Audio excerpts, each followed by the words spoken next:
as the designee of the Majority Leader. I thank you, Mr. Speaker. I ask unanimous consent to revise and extend my remarks. Without objection, so ordered. Mr. Speaker, this may be the last time I speak on the House floor. At the end of the year, I'll leave Congress after 23 years in office over a 36-year period. My goals in 1976 were the same as they are today: promote peace and prosperity by a strict adherence to the principles of individual liberty. It was my opinion that the course of the U.S. embarked on in the latter part of the 20th century would bring us a major financial crisis and engulf us in a foreign policy that would overextend us and undermine our national security.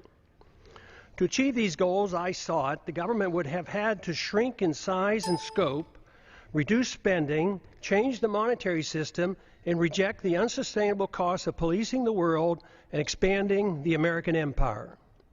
The problems seem to be overwhelming and impossible to solve, yet from my viewpoint, just following the constraints placed on the federal government by the Constitution would have been a good place to start. Just how much did I accomplish? In many ways, according to conventional wisdom, my off and on career in Congress from 1976 to 2012 accomplished very little. No name legislation, no name federal buildings or highways, thank goodness. In spite of my efforts, the government has grown exponentially, taxes remain excessive, and the prolific increase of incomprehensible regulations continues. Wars are constant and pursued without congressional declaration. Deficits rise to the sky. Poverty is rampant, and dependency on the federal government is now worse than any time in our history. All this with minimal concerns for the deficits and unfunded liabilities that common sense tells us cannot go on much longer. A grand but never mentioned bipartisan agreement allows for the well-kept secret that keeps the spending going. One side doesn't give up 1 penny on military spending, the other side doesn't give up 1 penny on welfare spending, while both sides support the bailouts and the subsidies for the banking and the corporate elite. And the spending continues as the economy weakens and the downward spiral continues. As the government continues fiddling around, our liberties and our wealth burn in the flames of a foreign policy that makes us less safe.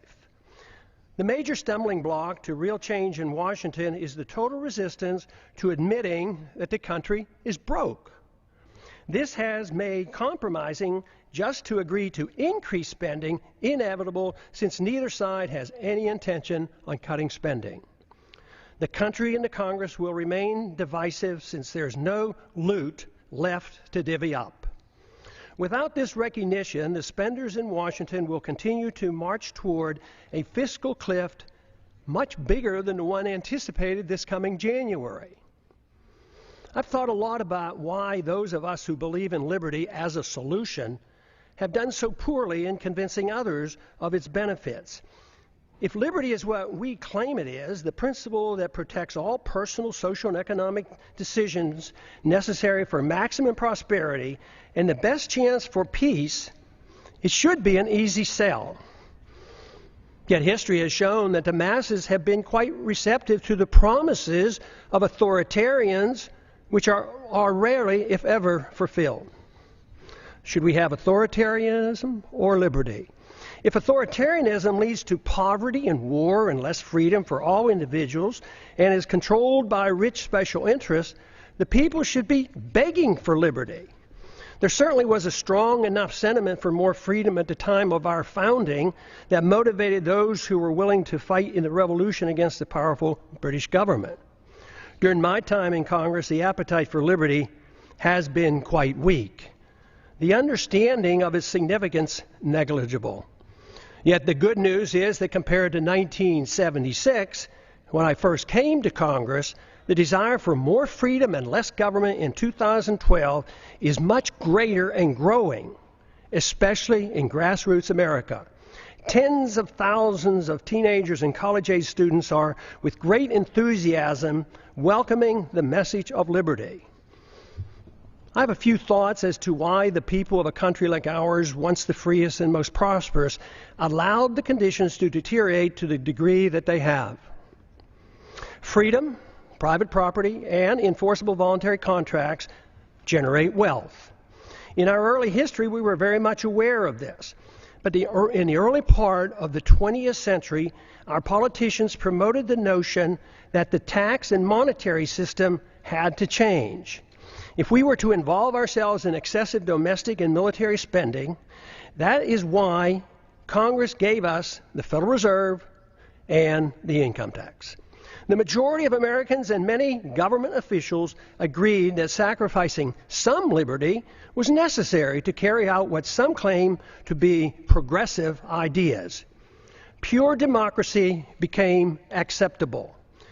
They failed to recognize that what they were doing was exactly opposite of what the colonists were seeking when they broke away from the British. Some complain that my arguments make no sense, since great wealth and the standard of living improved for many Americans over the last 100 years, even with these new policies. But the damage to the market economy and the currency has been insidious and steady. It took a long time to consume our wealth, destroy the currency, and undermine productivity, and get our financial obligations to a point of no return. Confidence sometimes lasts longer than deserved. Most of our wealth today depends on debt. The wealth that we enjoyed and seemed to be endless allowed concern for the principle of a free society to be neglected. As long as most people believed the material abundance would last forever, worrying about protecting a competitive, productive economy and individual liberty seemed unnecessary. The age of redistribution. This neglect ushered in an age of redistribution of wealth by government, kowtowing to any and all special interests, except for those who just wanted to be left alone.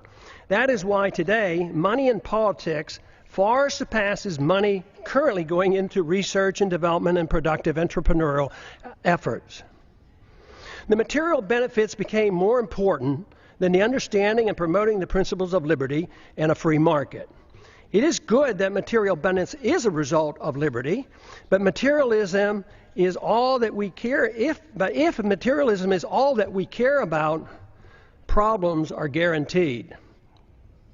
The crisis arrived because the illusion that wealth and prosperity would last forever has ended.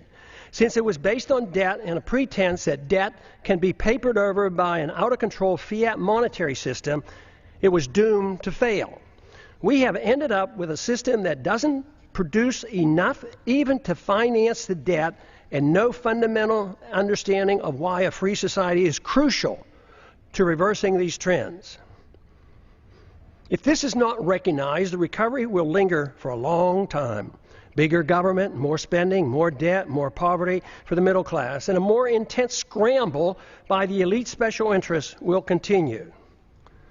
We need an intellectual awakening. Without an intellectual awakening, the turning point will be driven by economic law.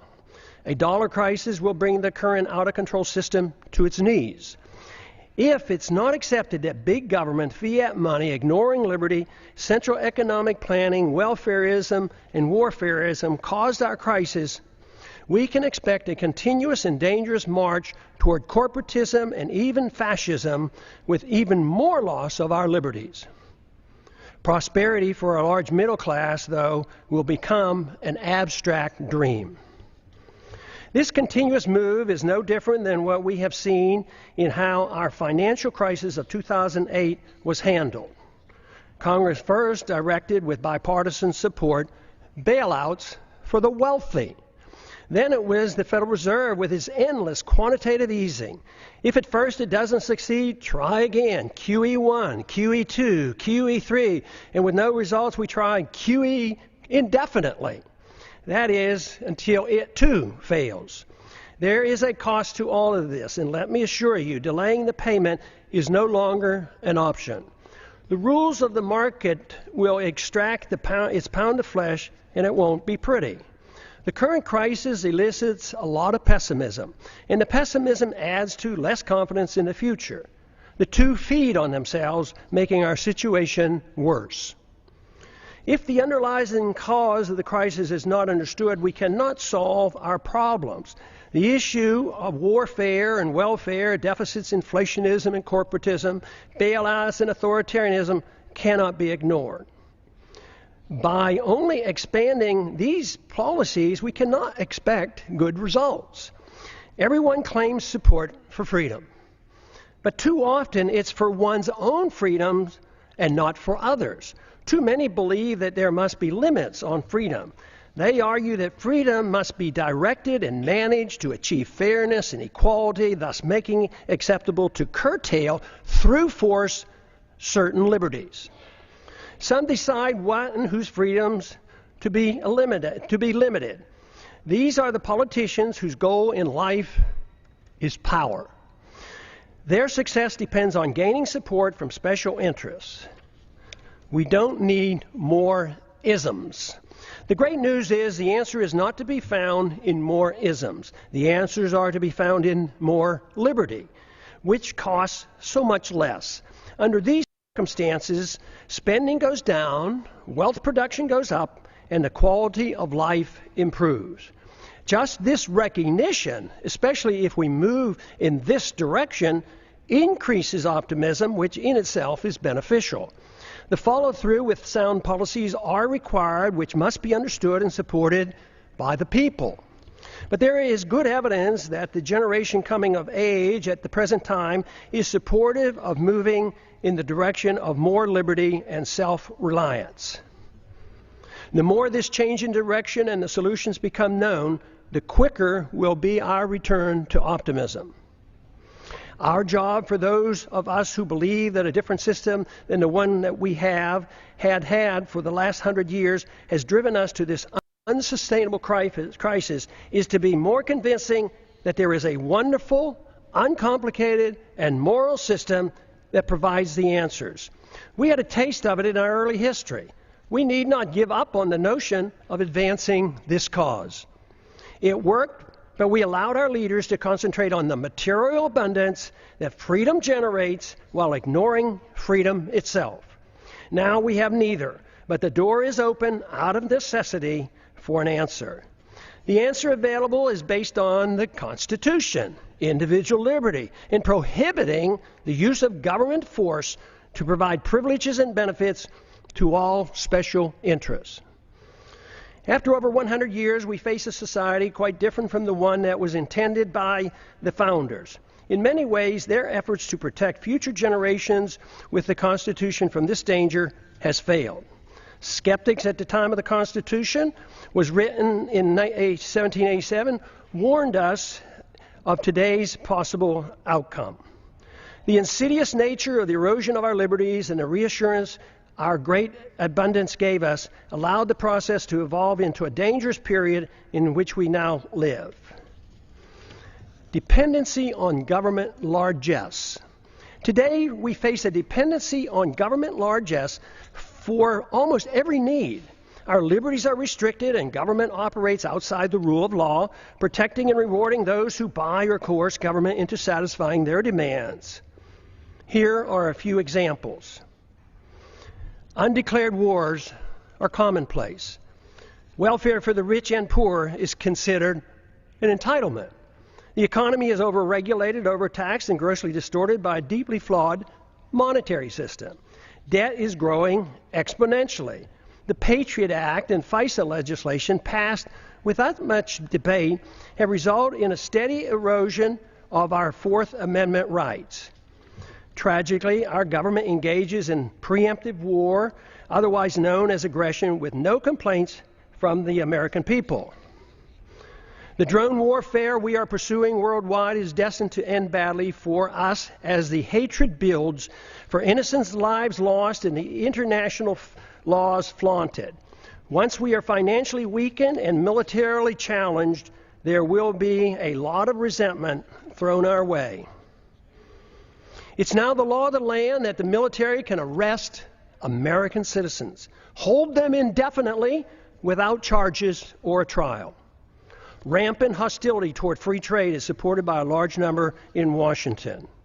Supporters of sanctions, currency manipulation, and WTO trade retaliation call the true free traders isolationists. Sanctions are used to punish countries that don't follow our orders. Bailouts and guarantees of all kinds of misbehavior are routine. Central economic planning through monetary policy, regulations, and legislative mandates has been acceptable policy. I have a few questions. Excessive government has created such a mess, it prompts many questions. Why are sick people who use medical marijuana put in prison? Why does the federal government restrict the drinking of raw milk? Why can't American manufacturers rope and other products from hemp? Why are Americans not allowed to use gold and silver as legal tender as mandated by the Constitution? Why is Germany concerned enough to consider repatriating their gold held by the Fed for her in New York? Is it that the trust in the U.S. and dollar supremacy beginning to wane? Why do our political leaders believe it's necessary to thoroughly audit? Why do our political leaders believe it's unnecessary to thoroughly audit our own gold? Why can't Americans decide which type of light bulbs they can buy? Why is it the TSA permitted to abuse the rights of any American traveling by air? Why should there be mandatory sentences, even up to life, for crimes without victims, as our drug laws require? Why have we allowed the federal government to regulate commodes in our homes? Why is it political suicide for anyone to criticize AIPAC? Why haven't we given up on the drug war, since it's an obvious failure and violates the people's rights? Has nobody noticed that the authorities can't even keep drugs out of the prisons? How can making our entire society a prison solve the problem? Why do we sacrifice so much getting necessarily involved in border disputes and civil strife around the world and ignore the root cause of the most dangerous, deadly border in the world, the one between Mexico and the United States? Why does Congress willingly give up its prerogatives to the executive branch? Why does changing the party in power never change policy? Could it be that the views of both parties are essentially the same? Why did the big banks, the large corporations, and foreign banks and foreign central banks get bailed out in 2008, and the middle class lost their jobs and their homes? Why do so many in the government and the federal officials believe that creating money out of thin air creates wealth? Why do so many accept the deeply flawed principle that government bureaucrats and politicians can protect us from ourselves without totally destroying the principle of liberty? Why can't people understand that war always destroys wealth and liberty? Why is there so little concern for the executive order that gives the president authority to establish a kill list, including American citizens, of those targeted for assassination? Why is patriotism thought to be blind loyalty to the government and the politicians who run it, rather than loyalty to the principles of liberty and support for the people? Real patriotism is a willingness to challenge the government when it's wrong. Why is it claimed that if people won't or can't take care of their own needs, that people in government are able to do it for them? Why did we ever give the government a safe haven for initiating violence against the people? Why do so many members defend free markets but not civil liberties? Why do so many members defend civil liberties but not free markets? Aren't they the same? Why don't more defend both economic liberty and personal liberty? Why are there not more individuals who seek to intellectually influence others to bring about positive changes, those who seek changes, than those who seek power to force others to obey their commands? Why does the use of religion to support a social gospel and preemptive wars, both of which require authoritarians to use violence or the threat of violence, go unchallenged?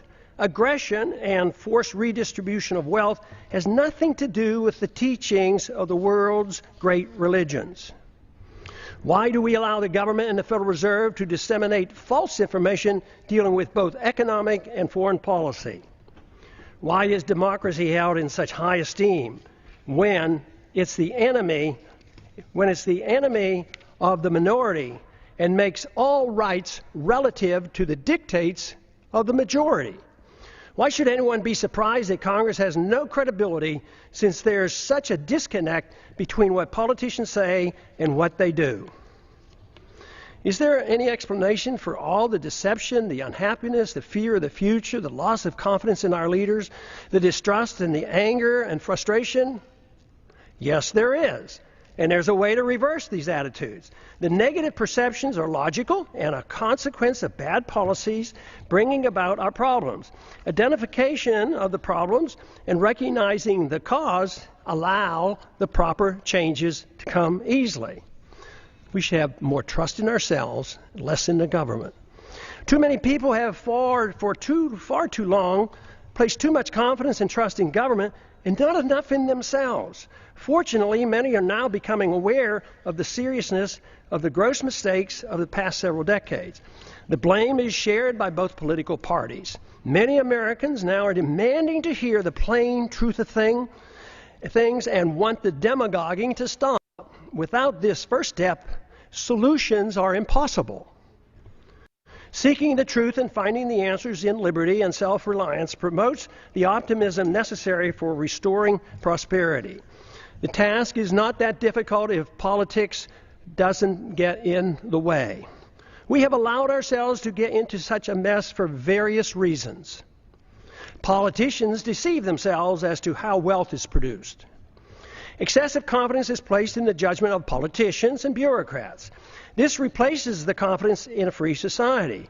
Too many in high places of authority became convinced that only they, armed with arbitrary government power, can bring about fairness while facilitating wealth production.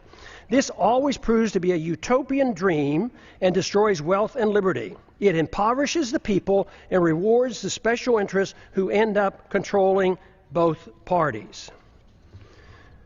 It's no surprise that much of what goes on in Washington is driven by aggressive partisanship and power seeking, with philosophic differences being minor. Economic ignorance is commonplace. Keynesianism continues to thrive, although today it is facing healthy, enthusiastic rebuttals. Believers in military Keynesianism and domestic Keynesianism continue to desperately promote their failed policy as the economy languishes in a deep slumber. Supporters of all government edicts use humanitarian arguments to justify them. Humanitarian arguments are always used to justify government mandates related to the economy, monetary policy, foreign policy, and personal liberty. This is on purpose to make it more difficult to challenge. But initiating violence for humanitarian reasons is still violence. Good intentions are no excuse and are just as harmful as when the people use and force with bad intentions. The results are always negative. The immoral use of force is the source of man's political problems. Sadly, many religious groups, secular organizations, and psychopathic authoritarians endorse government-initiated force to change the world. Even when the desired goals are well-intentioned, or especially when they're well-intentioned, the results are dismal. The good results sought never materialize. The new problems created require even more government force as a solution. The net result is institutionalizing government-initiated violence and morally justifying it on humanitarian grounds. This is the same fundamental reason our government uses force for invading other countries at will, central economic planning at home, and the regulation of personal liberty and habits of our citizens. It is rather strange that unless one has a criminal mind and no respect for other people and their property, no one claims it's permissible to go into one's neighbor's house and tell them how to behave, what they can eat, smoke, and drink, or how to spend their money. Yet, rarely is it asked why is it morally acceptable that a stranger with a badge and a gun can do the same thing in the name of law and order. Any resistance is met with brute force, fines, taxes, arrests, and even imprisonment. This is done more frequently every day without a search warrant. No government monopoly over initiating violence is what we need.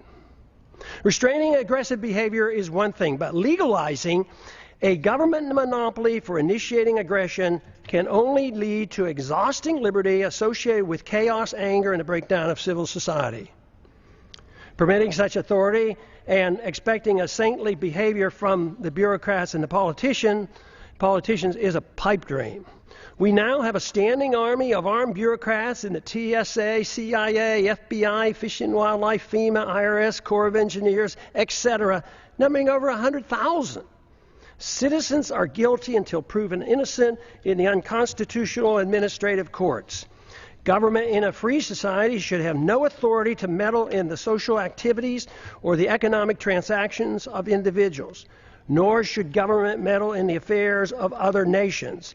All things peaceful, even when controversial, should be permitted. We must reject the notion of prior restraint in economic activity, just as we do in the area of free speech and religious liberty. But even in these areas, government is starting to use a backdoor approach of political correctness to regulate speech, a very dangerous trend. Since 9/11, monitoring speech on the internet is now a problem since warrants are no longer required.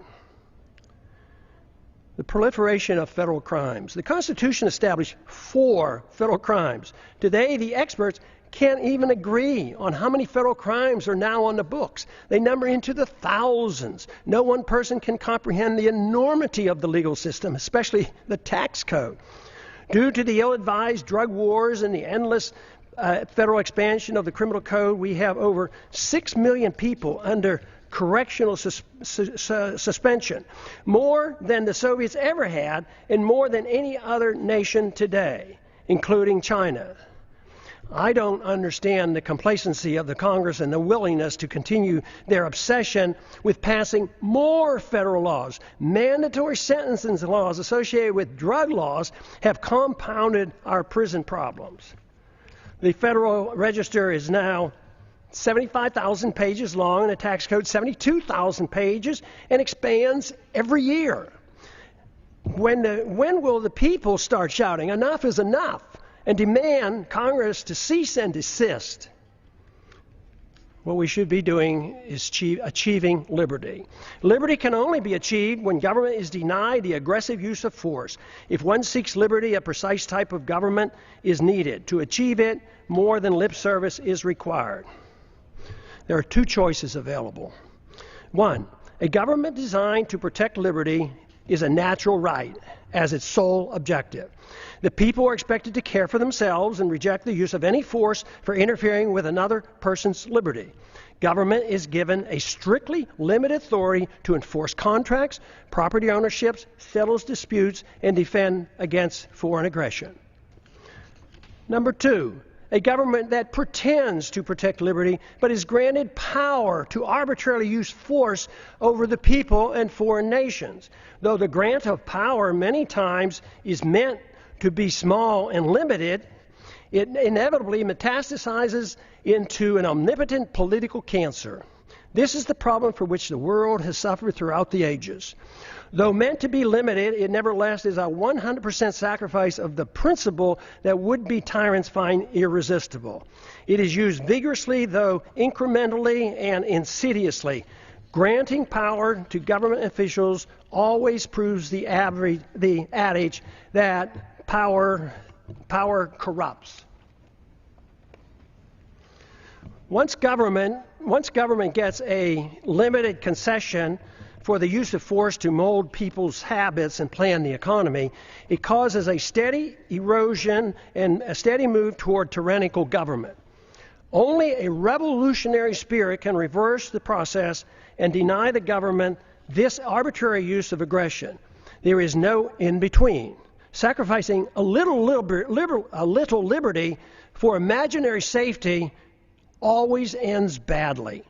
Today's mess is a result of Americans accepting option number 2, even though the founders attempted to give us option number 1. The results are not good. As our liberties have been eroded, our wealth has been consumed. The wealth we see today is based on debt and a foolish willingness on the part of foreigners to take our dollars for goods and services. Then they loan them back to us to perpetuate our debt system. It's amazing that it has worked for this long, but the impasse in Washington in solving our problems indicate that many are starting to understand the seriousness of this worldwide debt crisis and the dangers we face. The longer this process continues, the harsher the outcome will be. The financial crisis is actually a moral crisis. Many are acknowledging that a financial crisis looms, but few understand it's in reality a moral crisis. It's the moral crisis that has allowed our liberties to be undermined and permits the exponential growth of illegal government power. Without a clear understanding of the nature of the crisis, it will be difficult to prevent a steady march toward tyranny and the poverty that will accompany it. Ultimately, the people have to decide which form of government they want, option number 1 or option number 2. There is no other choice. Claiming there is a choice of a little tyranny is like describing pregnancy as a touch of pregnancy. It is a myth to believe that a mixture of free markets and government central economic planning is a worthy compromise.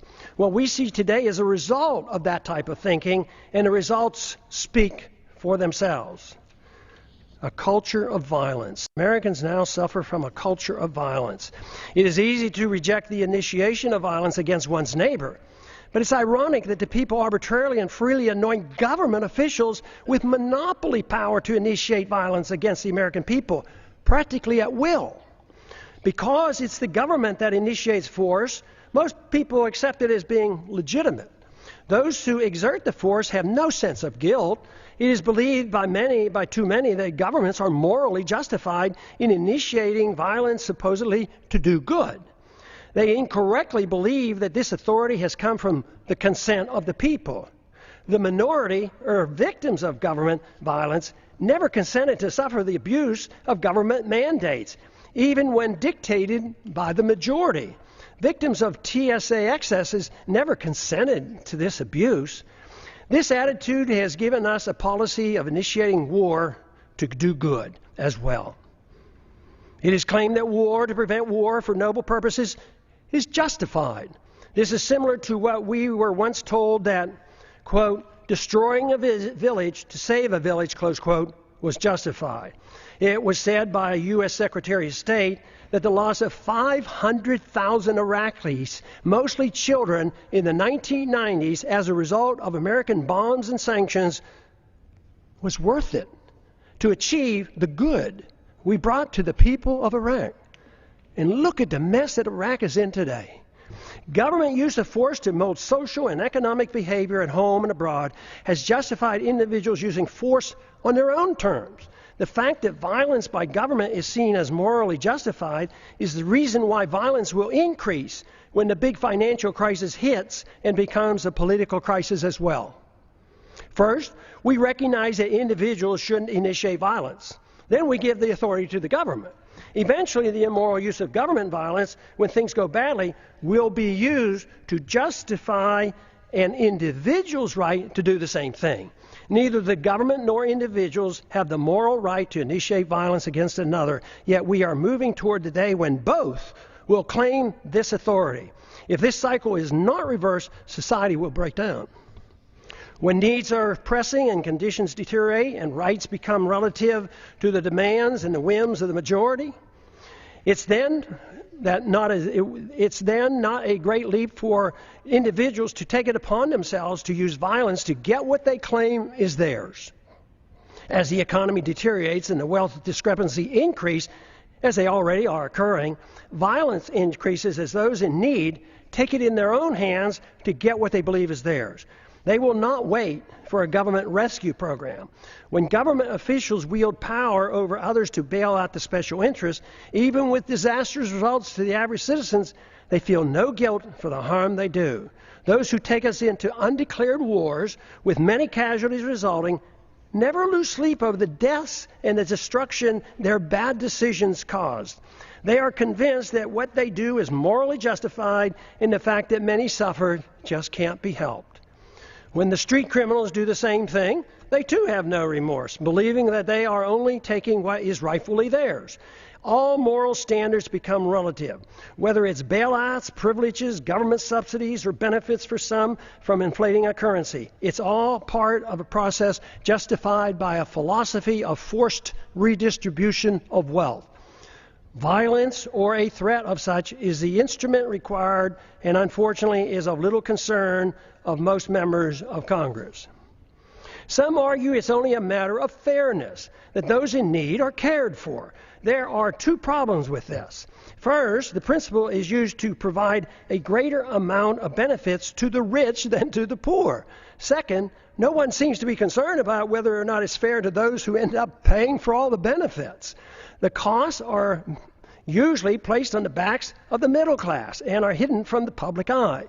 Too many people believe government handouts are free, like printing money out of thin air and there's no cost. That deception is coming to an end.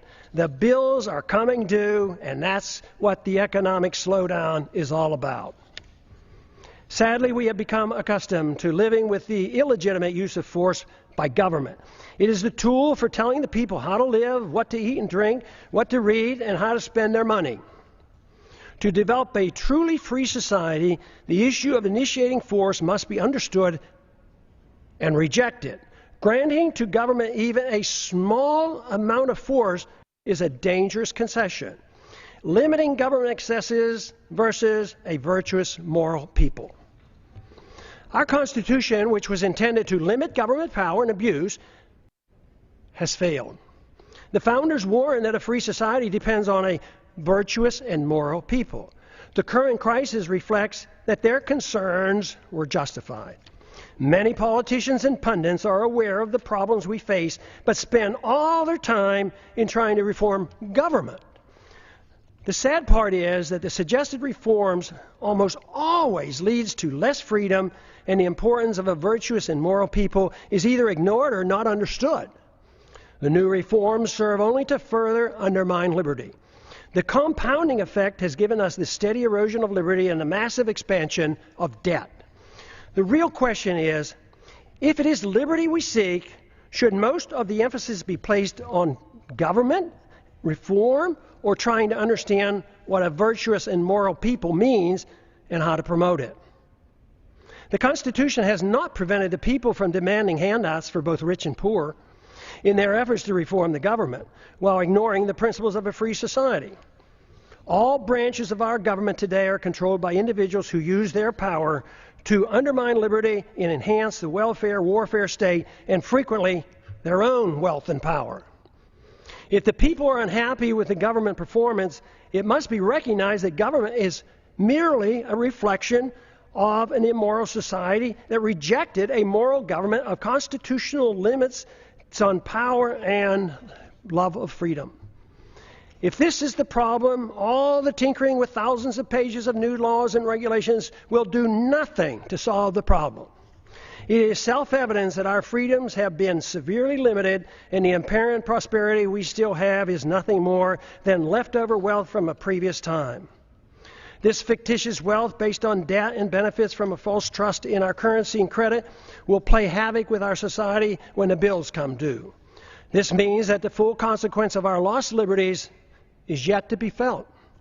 But that illusion is now ending. Reversing a downward spiral depends on accepting a new approach.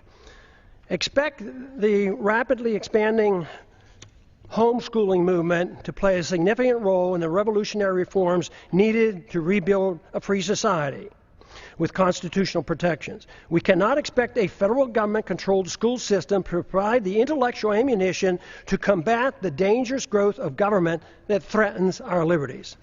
The Internet will provide the alternative to the government media complex that controls the news and most political propaganda. This is why it's essential that the Internet remains free of government regulation.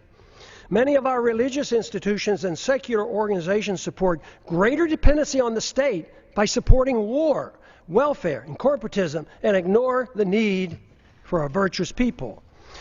I never believed that the world or our country could be made more free by politicians if the people had no desire for freedom.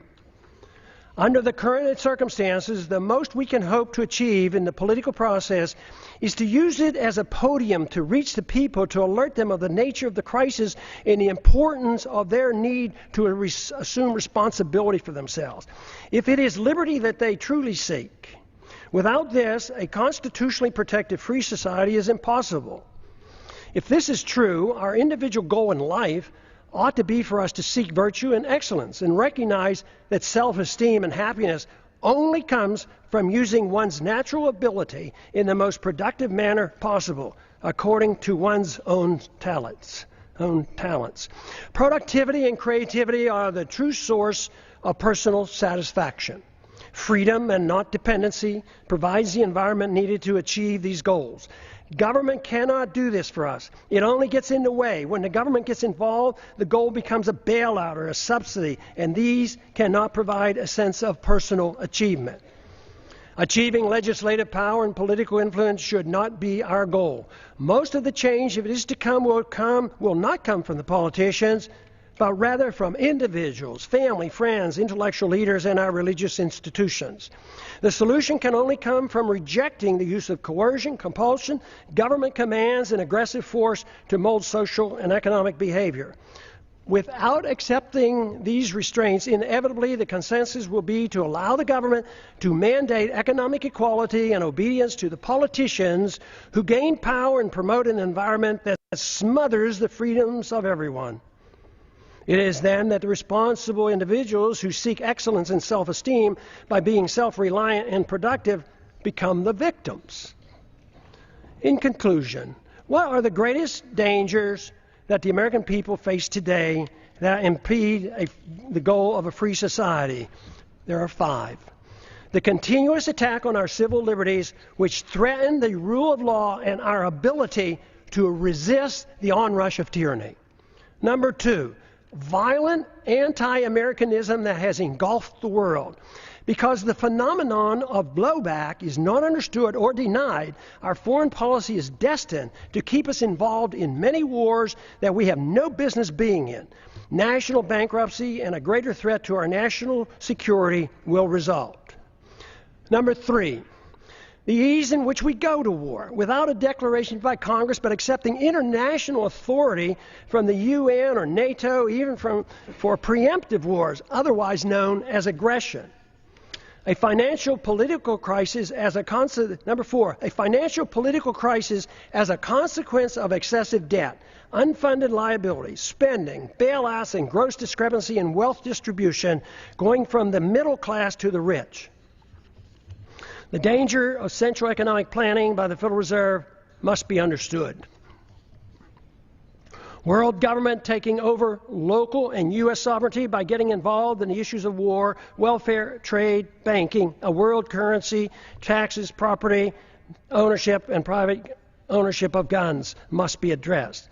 Happily, there's an answer for these very dangerous trends. What a wonderful world it would be if everyone accepted the simple moral premise of rejecting all acts of aggression. The retort to such a suggestion is always, it's too simplistic, too idealistic, impractical, naive, utopian, dangerous, and unrealistic to strive for such an ideal. The answer to that is that for thousands of years, the acceptance of government force to rule over the people at the sacrifice of liberty was considered moral and the only available option for achieving peace and prosperity. What could be more utopian than that myth? Considering the results, especially looking at the state-sponsored killing by nearly every government during the 20th century, estimated to be in the hundreds of millions of people, it's time to reconsider this grant of authority to the state. No good has ever come from granting monopoly power to the state to use aggression against the people to arbitrarily mold human behavior. Such power, when left unchecked, becomes the seed of an ugly tyranny. This method of governance has been adequately tested, and the results are in. The reality dictates we try liberty.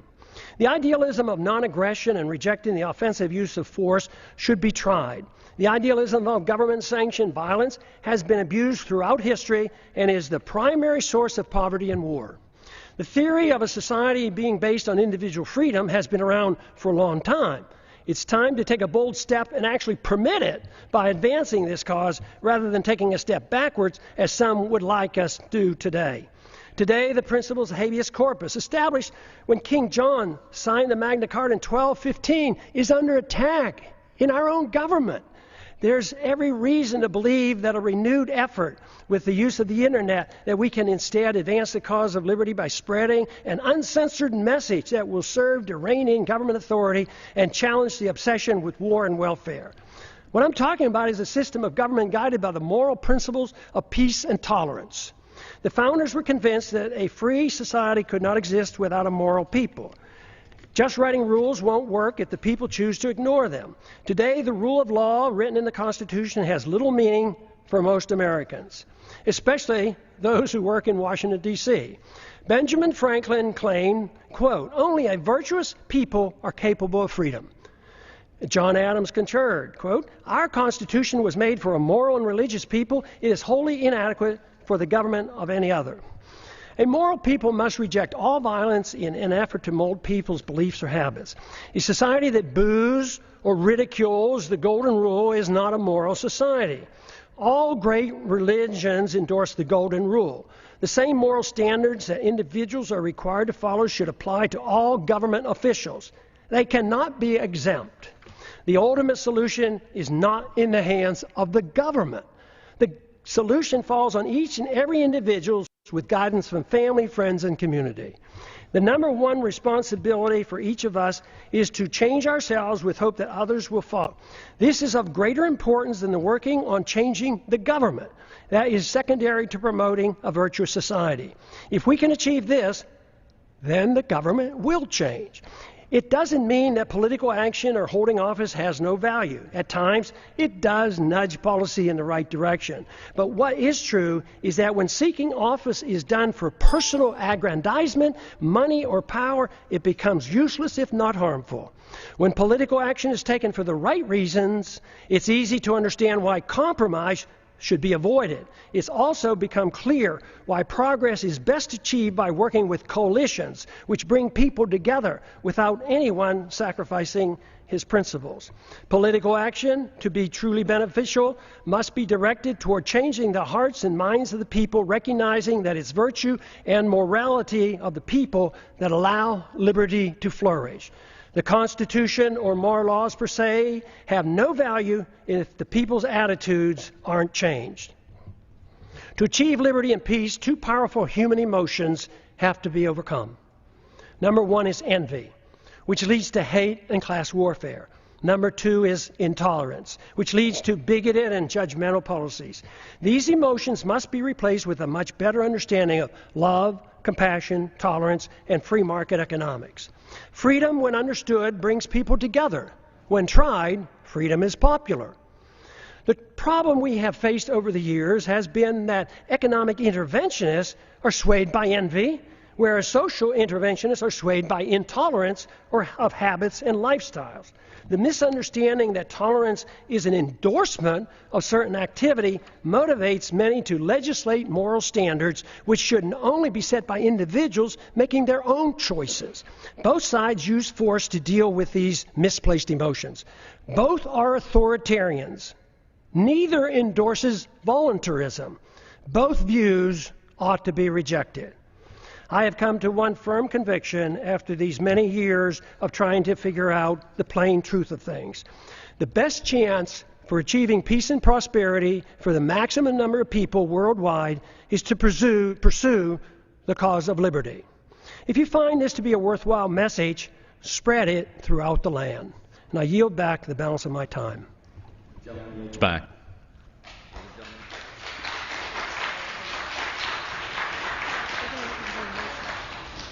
Gentleman from Texas for me. You're going to make an announcement before you move.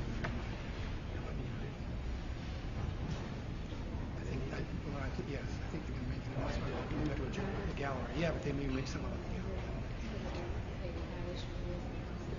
They say that every time.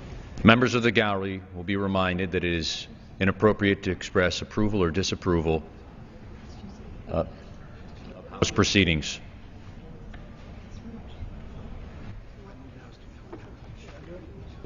For what purpose does the gentleman from Texas seek recognition? The House to now adjourn. The question is on the motion to adjourn. Those in favor will signify by saying aye. Those opposed, no. The ayes have it. The motion is adopted. Accordingly, the House stands adjourned until 10 a.m. tomorrow for morning hour debate. So that